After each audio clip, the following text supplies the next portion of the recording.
May the Noble Represent bless you all, and good morning. So today I'm going to share a little concept with you, and while I'm explaining this concept to you, I want you to ponder about this concept and try to put this concept into your life experiences, right? That is the only way we can understand something, right? You have to take the concept and put that concept into your life experiences, right? So I want you to go through your life experiences by using this concept. This is really a little concept, but if you can understand this concept, you can start thinking through another door. So I'm going to ask you a little question today. Just a little question. That's it. You don't need to do a degree to answer this, right? This is really a normal, mundane question, right? If I told you to introduce yourself, let's assume that I'm asking you to introduce yourself. If I do that, so how are you going to introduce yourself? What would be the first thing you would say to introduce yourself? The answer is obvious, right? Really obvious. What is that? That's your name. We use our names to introduce ourselves to other people. That is what we normally do. But the problem is, do you think your name actually belongs to you? It was given by someone else, right? Did you put that your name? Or did you come out from your mother with that name? No, right? It's just a conventional thing that you have given by someone else. Isn't it? It was just given by someone else. Maybe your parents, maybe someone else, maybe your grandparents. But the problem is we strongly believe that we are our names. What is the point of that? What is the core of that? Why do you believe that you are your name?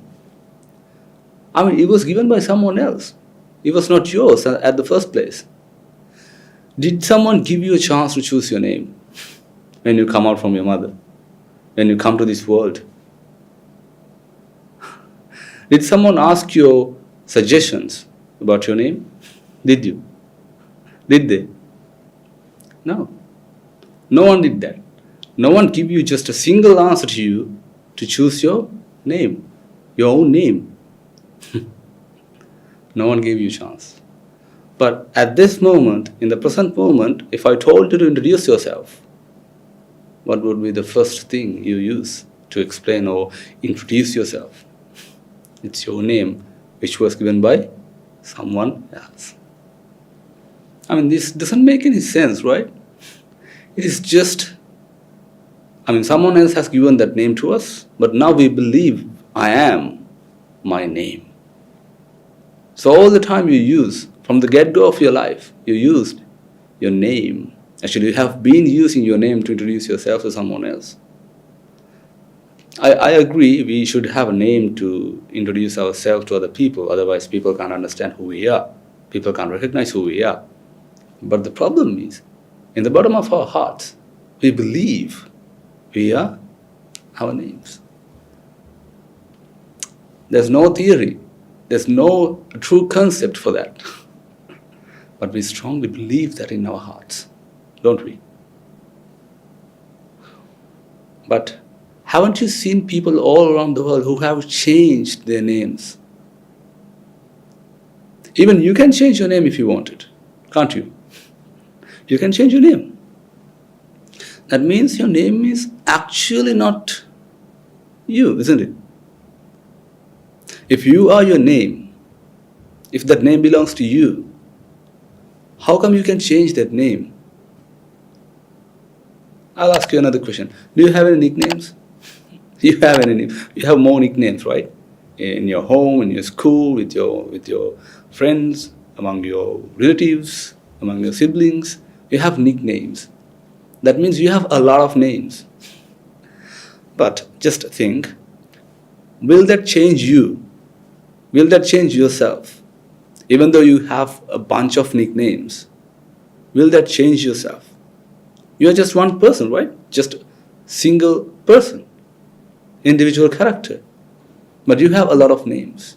And you strongly believe that those names actually belong to you. There's nothing wrong about having names. That is not what I'm talking about. That is not what I want to come across. The problem is we strongly believe we are our names. That is the problem. But just think about it. What are our names? What are our names?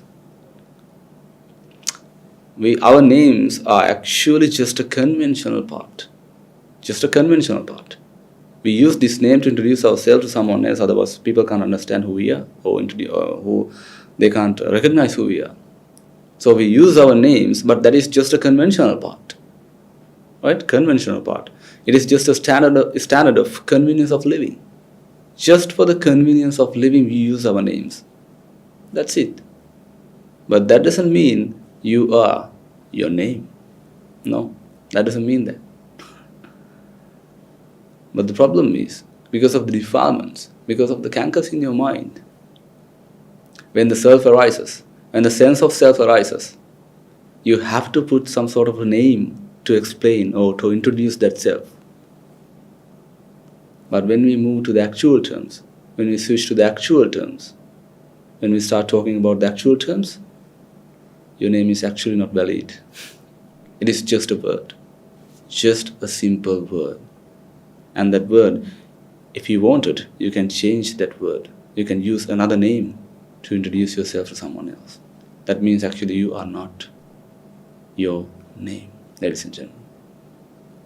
But the problem is you strongly believe you are that your name. And you try to protect that. You try to enhance that. Why? Because of the wrong weave we have in our mind. We try to protect ourselves, and we try to protect our names as well. But we didn't have a true name. We didn't have a real name in the first instance, in the first place, from the get-go of our lives. No, we didn't have a real name. Think about this concept a little bit further, and you would understand. You'd understand something. And at this moment, you might have a question in your mind. Really, Swaminathan? So I don't have a real name, but I feel something in my mind. So who I am? What is my real character? Yeah, that's really good if you have that question in your mind. So I'll answer that question in the next session. So until that, just try to understand this concept and try to put this concept into your life experiences and try to realize this by going through, by examining your life experiences, by using this little concept. Right? Okay. May the Noble Triple Gem bless you all.